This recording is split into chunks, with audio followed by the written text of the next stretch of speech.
Media మిత్రులకు నమస్కారం. రాజ్యాంగబద్ధంగా జరిగినటువంటి ఉప ఎన్నిక అయిపోయిన తర్వాత సాయంత్రం ప్రెస్ మీట్ పెట్టి తెలంగాణ భవన్లో ఆర్ఎస్ ప్రవీణ్ కుమార్ గారు, లక్ష్మారెడ్డి మాజీ మంత్రి గారు, అదే మాదిరిగా దాసోజు శ్రవణ్ ఎమ్మెల్సీ గారు ఏదో రాజ్యాంగం అంతా చిల్లరమల్లర చేశారు, ప్రమాణాలు లేవు, ప్రామాణికాలు లేవు, రాజ్యాంగాన్ని తుంగలో తొక్కారు, డబ్బుల సాంప్రదాయాన్ని బయటికి తీశారు, చిల్లర సాంప్రదాయాన్ని బయటికి తీశారు. ఇక రకరకాలుగా గుండాయిజం, రౌడీయిజం, ఇంత బీభత్సమైన ఎన్నికలు ఎప్పుడు చూడలేదు. ఈ విధంగా రకరకాలుగా మాట్లాడేటువంటి సందర్భాన్ని నిజంగా కూడా దయ్యాలు వేదాలు పలికినట్టు ఏదో ముసలి కన్నీరు కార్చినట్టు అనిపిస్తా ఉంది. ఒకసారి చూసుకోవాలి, 10 సంవత్సరాలు అధికారంలో ఉన్నప్పుడు ఇంత స్పష్టంగా ఈ రోజు ఎన్నికల కమిషన్ ఇచ్చిన తేదీ నాడు జరిగిన బై ఎలక్షన్స్ లో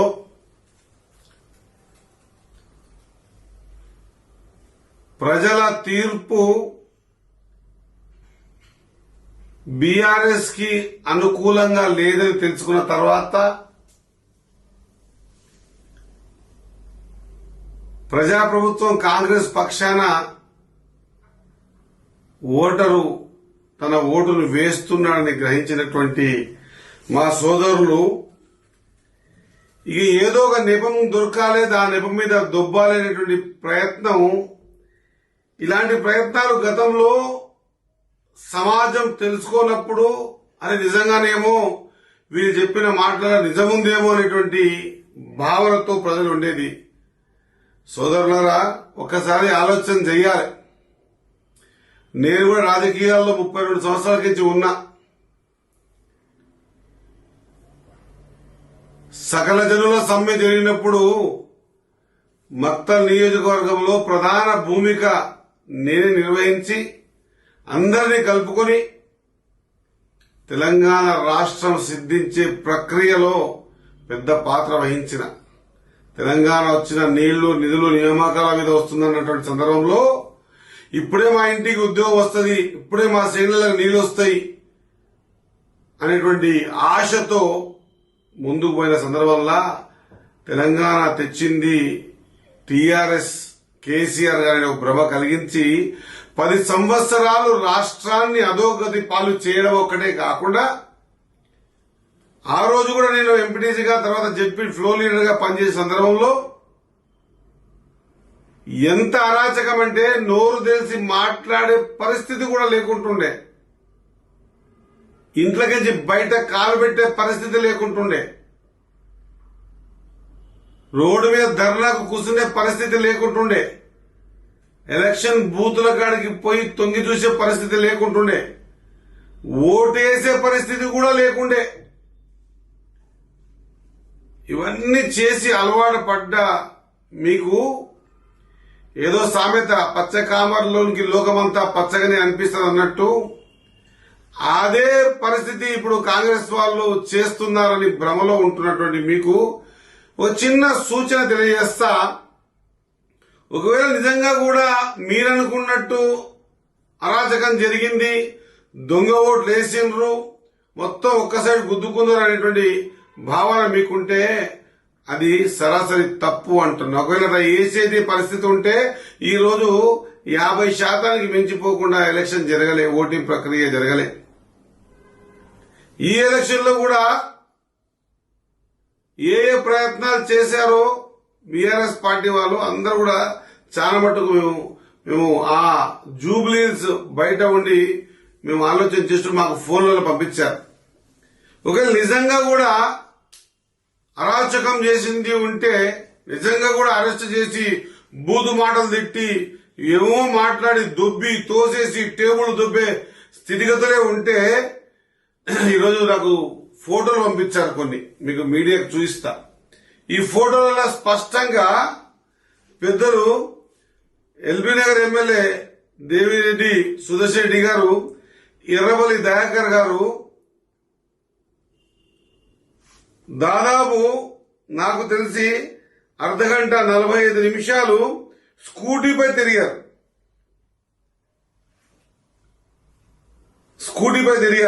దానికి సంబంధించిన మొత్తం ఈరోజు నా దగ్గర ఉన్నాయి.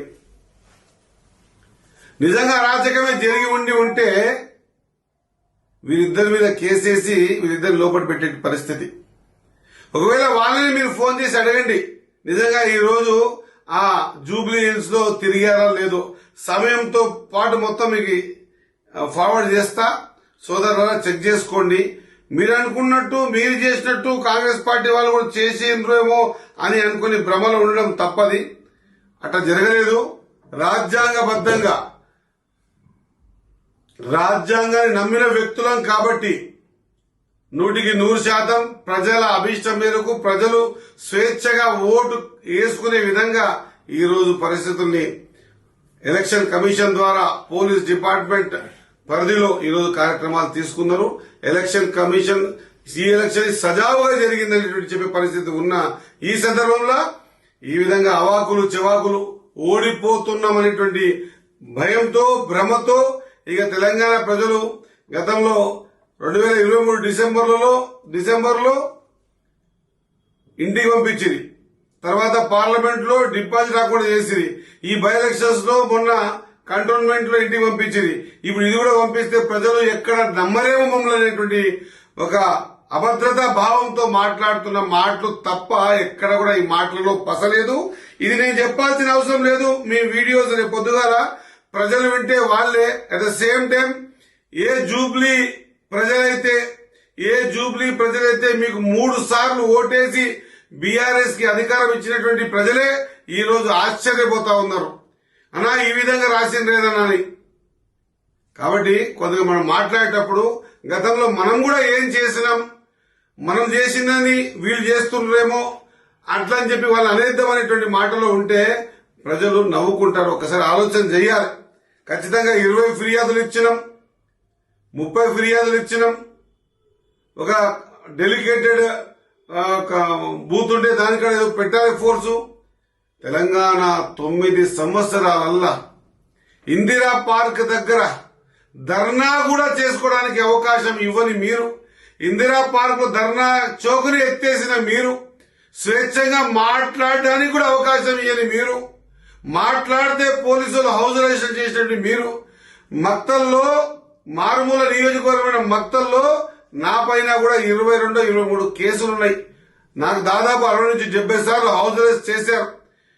ఆ స్వేచ్ఛ లేని పరిస్థితిని చూసి ఈ రోజు ప్రజలందరూ కూడా స్వేచ్ఛతో తిరుగుతా ఉన్నారు. ఈ ప్రభుత్వం ప్రజాప్రభుత్వం ఎవరి మీద కూడా చర్యలు తీసుకోవాలా లేదా మాకు ఇట్లా చేశారు కాబట్టి టిట్ ఫర్ టాట్ గా చేయాలనే ఈ మధ్య కొత్త షోక్ అయిపోయింది. ముఖ్యమంత్రులు ఎటబడితే అట్లా మాట్లాడితే, మంత్రులు ఎటబడితే అట్లా మాట్లాడితే ఏదో హైప్ క్రియేట్ అవుతుంది. మా వార్తలు చదువుతారు, పేపర్లలో పెద్ద పెద్దగా రాస్తారు, మీడియాలలో సోషల్ మీడియాలలో మీరు పెంచి పోషిస్తున్న పింక్ మీడియాలలో పెద్దగా చూపిస్తారు. అదే చూపించి ప్రజలు నమ్మిస్తామనేటువంటి భ్రమలో ఉంటే ఆ భ్రమ తొలగిపోయింది. ఆ భ్రమ 2023 డిసెంబర్లో తొలగిపోయింది కాబట్టి రిజల్ట్ కాంగ్రెస్ పార్టీకి ఇచ్చారు.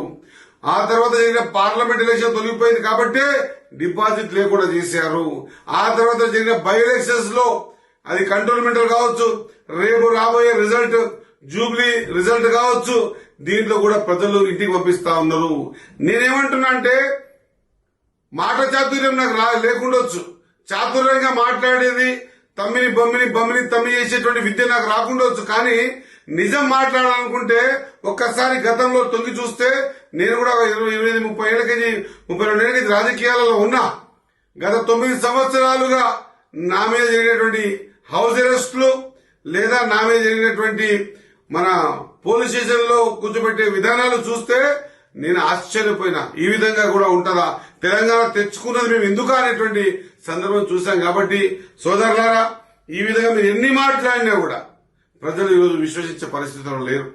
ఈరోజు ఓన్లీ క్లియర్ గా అర్థమవుతుంది ఏంటంటే ఓడిపోతున్నామనేటువంటి సంకేతాలు మీకు వచ్చాయి. కాబట్టే ఆ ఓటని జీర్ణించుకోలేక, ఆ ఓటమిని ఒప్పుకోలేక, ప్రజా తీర్పుని ఒప్పుకోలేక ఏదో బటకాల్సి మీ చేసి దీన్ని ఈ విధంగా సీఎం గారు కొన్నారు, చేసిర్రు.